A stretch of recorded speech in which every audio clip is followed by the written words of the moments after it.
The Eyes of Texas used to be a popular folk tune, but today the song could be about other eyes, the eyes of a spy machine. We live in the United States of surveillance, with cameras like these increasingly positioned on street corners and with much more invisible spying online and on the phone. Anyone who's paying attention knows that privacy could be out the window. That's what former newspaper editor Bill Kovich says. I think the idea of privacy is gone. I think you have to adjust to the fact that somebody somewhere may be watching what you're doing, and it may not be the government. It may be General Motors. It may be General Telephone and Telegraph. It may be the drugstore on the corner. All of this is not happening by accident. Well-funded, powerful agencies and companies are engaged in the business of keeping tabs on what we do, what we say, and what we think. Mass surveillance is the focus of this new 6-part investigative documentary series, examining who is watching whom and why.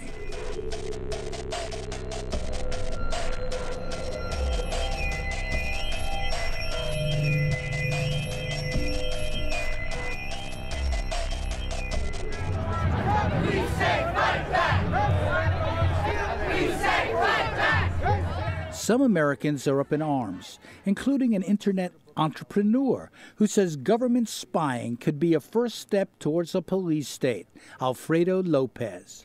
Let me put it this way. There is in the United States all the technology, from drones to computers to surveillance to day-to-day camera surveillance all over the country. There is a structure and apparatus for a police state. The United States is not a police state. That is clear. We are not that.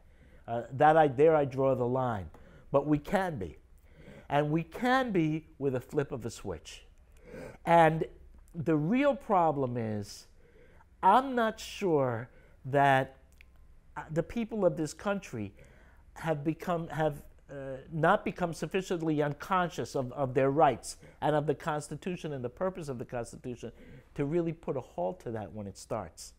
And so, that's the real battle.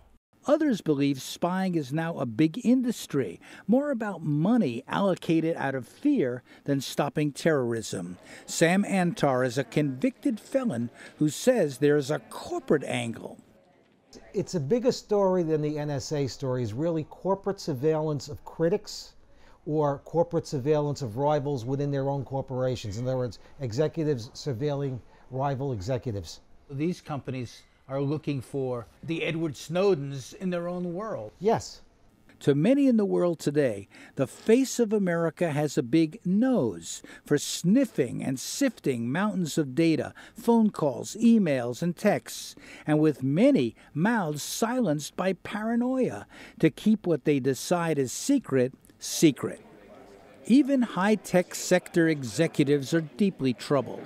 I'm incredibly disappointed. Truthfully, I had become disappointed over the last couple of years. I strongly had suspected this, like many others, that this was happening. But what I had not realized is that actually now we've created a situation where all commerce is unsafe, all communications are unsafe. The most things that we had expected to be actually have some level of protection, completely eviscerated. Just like Toys R Us is one of our biggest stores for kids, Secrets R Us has become an American obsession and now an explosive and divisive issue that affects people all over the world. It's important that the U.S. is embarrassed by this because there isn't a way around it. They should stop it. They should stop in deceased. They should sign a treaty saying they will not conduct cyber war. They should sign a treaty saying they will respect the human rights of the whole world. Taken together, America has become a surveillance industrial state where everyone's business has become its business and where one huge U.S. intelligence agency has been given the sanction and unlimited amounts of money to spy on the whole world.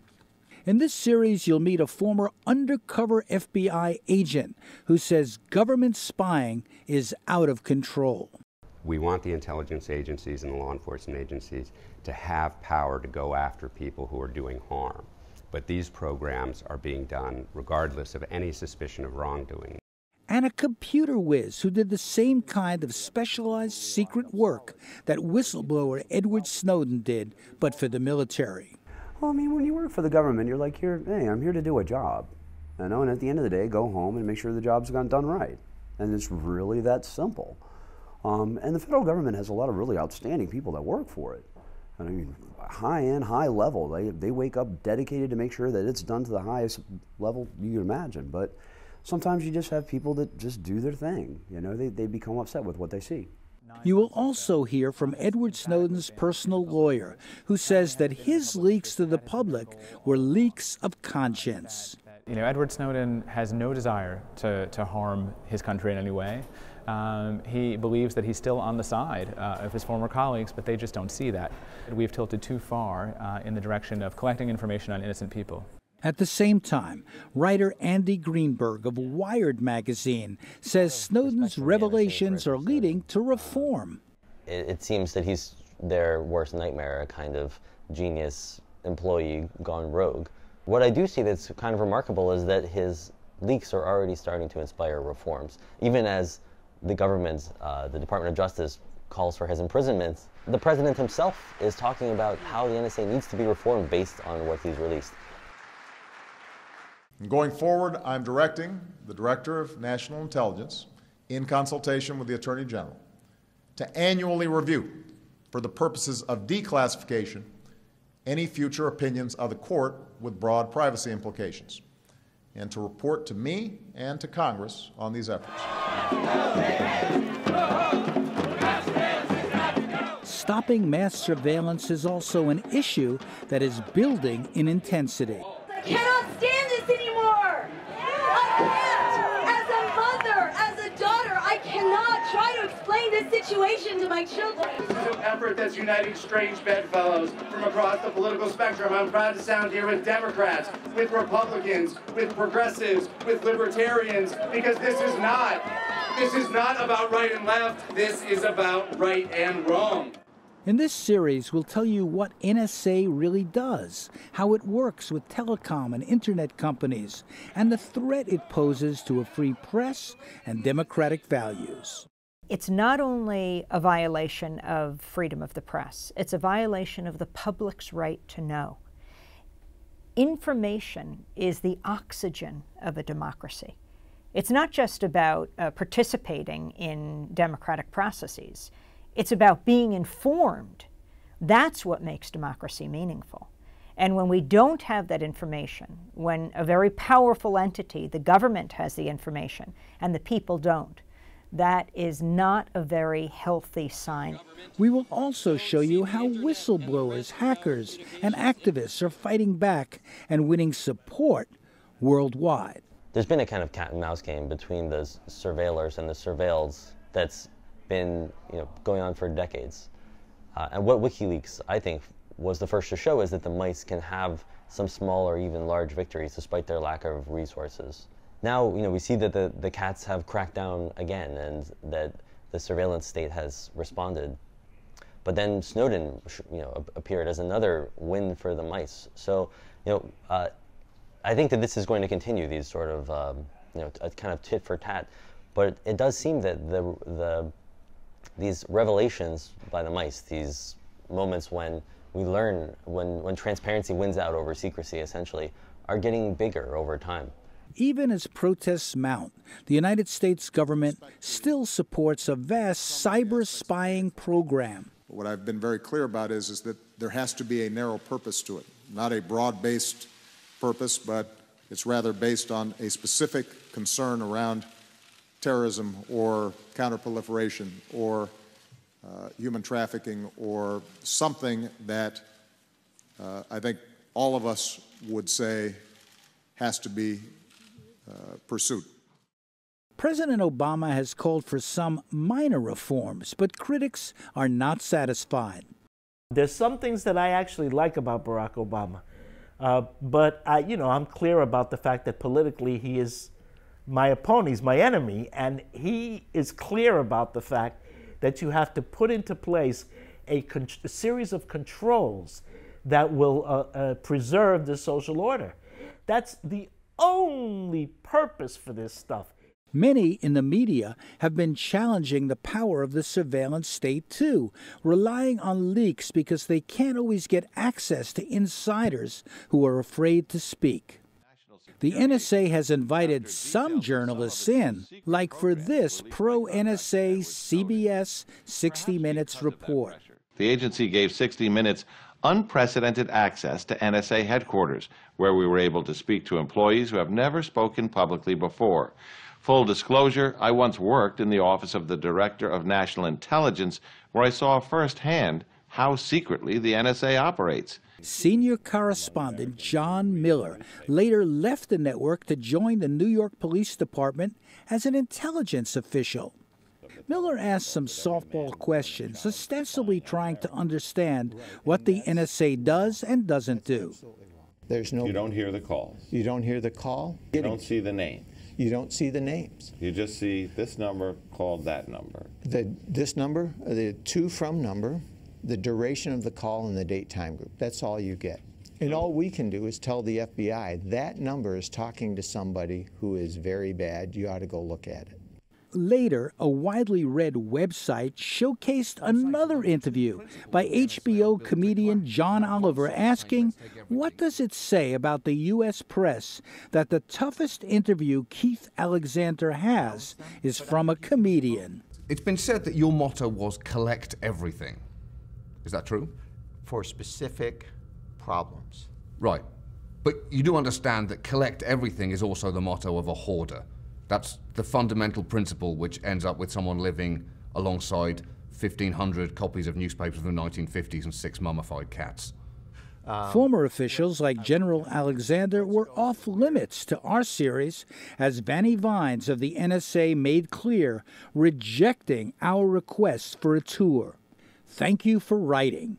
Given the volume of such media requests, we can't assist you at this time with your project. The NSA had been created in secret and designed to be invisible, although it's hard to hide more than 30,000 employees with a vast number of buildings. Their tightly guarded headquarters here in Maryland covers more than 325 acres. They have a small army to protect it from enemies, foreign and domestic, as well as their own fire department and SWAT team. Yet these days, you don't have to get on the inside for a stage tour of the NSA to know what's happening. And that's thanks to the whistleblower they're all paranoid about. One man, former contractor Edward Snowden alone, is suspected of making off with millions of documents that we have only seen a fraction of. He's been called an insider threat. I'm just another guy who sits there day to day in the office, watches what's happening, and goes, this is something that's not our place to decide. The public needs to decide whether these programs and policies are right or wrong. In a recent appearance for TED, an organization that features diverse speakers, Snowden said he would do it all again, despite his notoriety and the charges against him. And I want to make it very clear that I did not do this to be safe. I did this to do what was right. And I'm not going to stop my work in the public interest just to benefit myself. NSA Deputy Director Rick Legend later condemned Snowden at another TED Talk. I do not like the way that he did it. I think there were a number of other ways that he could have done that would have not endangered our people and the people of other nations through losing visibility into what our adversaries are doing. But I do think it's an important conversation. Snowden's secret files have sparked a global controversy and debate about the role of American surveillance that seems to have the world as its target. It has fueled debates in almost every country. They're damaging here in the United States because people obviously know what the government is doing. But the damage done internationally is spectacular. Not only did they get a lot of governments really upset with them, that they can patch over. But masses of people throughout the world know that the United States government is surveilling them. And this is a major, major problem for them. Much of the focus of public anger is directed at this vast agency known by its three initials, NSA, the National Security Agency, also called a shadow factory or an enigma wrapped in a riddle. The author of this book, journalist James Bamford, has even made a documentary about the NSA for a public TV science series. For those in the know, the joke was always that NSA stood for no such agency. For those on the inside, the joke was that NSA stood for never say anything. Bamford and a small army of critics are now dueling with former NSA officials and their defenders. Lawyer Robert Litt works for the Director of National Intelligence and downplays the dangers of the NSA. The intelligence community and the executive branch is subject to significant accountability. We have accountability to the Congress. People may question whether that accountability is good enough, whether it's structured properly, but we still have a degree of accountability, and the president, of course, is ultimately accountable to the public. The NSA is trying to convince the public that it's not dangerous, but at the same time it's become obsessed with dangers within, a so-called insider compromise that is now consuming their attention. In the post-Snowden period, the U.S. government is facing a big problem internally to deal with what they call insider threats. As many as 4,000 people they suspect of perhaps getting involved in leaking documents or being an insider threat.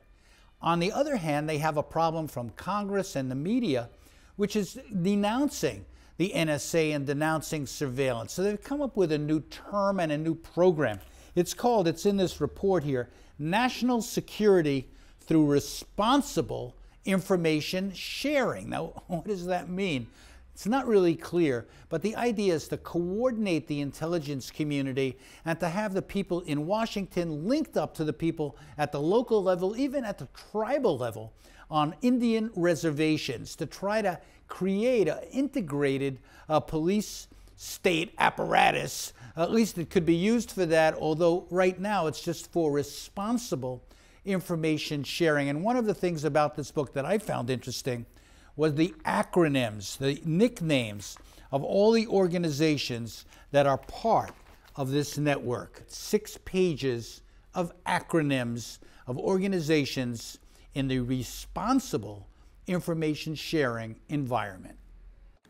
To explore the mentality of analysts and tech wizards who do the same work that Snowden did, we met Brad Sumrall, a darknet programmer and former military intelligence contractor. That you were, in a way, doing what Ed Snowden was doing at one point. Can you tell us about that? Basically the exact same job. I mean, depending on what government building you're in, I mean, it's still the same thing. It's the same rack of servers. You still have the SIPR net there. You have the regular garrison internet.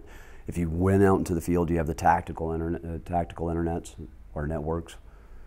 So when Snowden was monitoring information of various kinds, he had, I guess, clearances. Did you have clearances as well? Mm-hmm. Yep, and he was on the SIPR net. So in doing all of that stuff, were you very conscious of the material that you were dealing with being of a high security nature? Mm-hmm. Oh yeah, you have all the sensitive databases right there.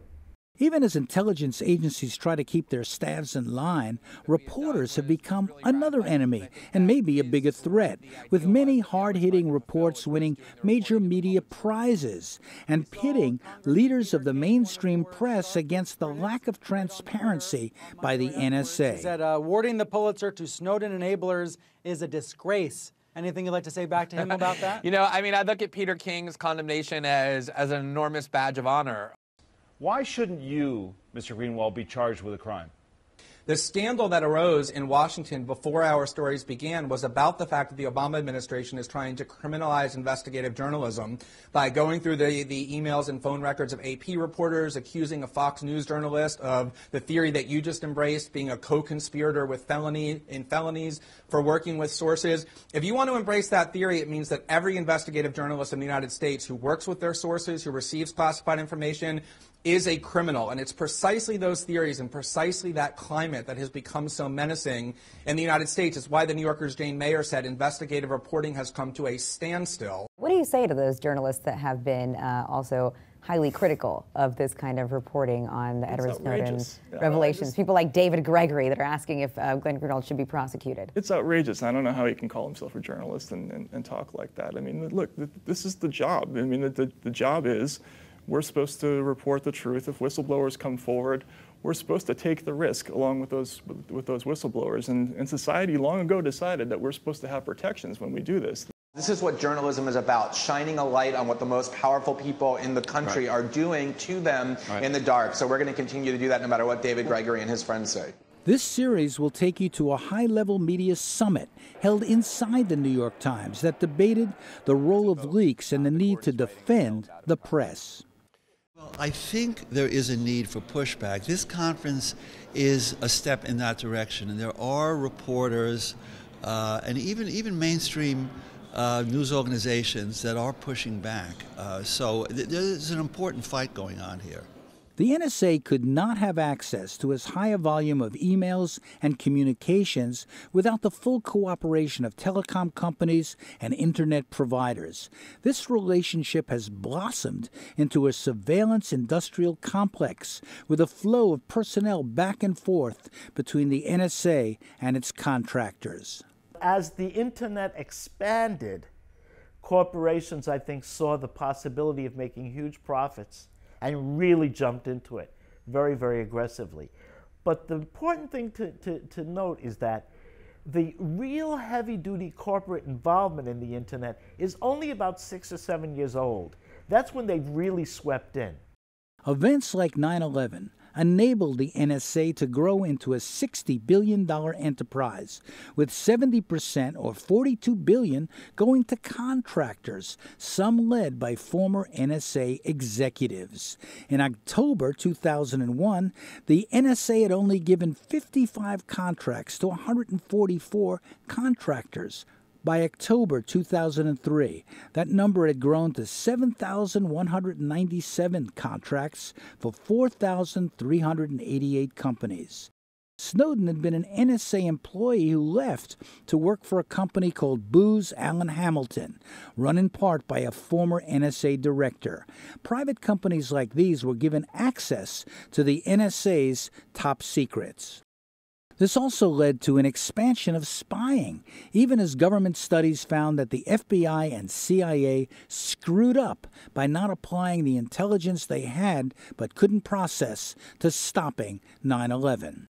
Under pressure from President Bush and Vice President Cheney, the agencies decided that traditional legal restraints no longer mattered. So immediately after 9/11, it was somewhat shocking to me that there was a general feeling that was being expressed that the rules didn't matter anymore, that the FBI had been unleashed and we were now allowed to investigate who we want and not worry about the legal restraints. And it concerned me greatly because I knew from the history of the FBI that that would lead the FBI into a dangerous area that was going to impact the civil liberties of innocent people and not improve security, in fact, even harm security, and I think that's essentially what's happened. Keep in mind, the Patriot Act is what allowed them to grow. They were so, kind of insignificant. They did so few little things, but then all of a sudden they became the #1 with a big, fat check. In addition to their huge budgets, technological supremacy, and backing from key politicians who are supposed to exercise oversight, NSA had always counted on support from a fearful public. That's changing, says attorney Ben Weisner of the ACLU. I think they're so used to getting their way, they're so used to being able to invoke the threat of terrorism and having everybody roll over, that they're surprised by this environment where those kinds of dangerous threats are not scaring the public into submission. But ultimately this is about what they do and not what they say. And I don't think that there is a great defense. No, nothing new for me, because back in the 1980s it was common knowledge that the NSA was using many of the same tools that it's alleged or it's come out to have been using today. Why do you think that is? Why are they doing what they're doing? It's not an ideological issue because you have Democratic presidents, you have Republican presidents, you have the far left, the far right. They all agree on one thing. We all want to know what everybody else is doing.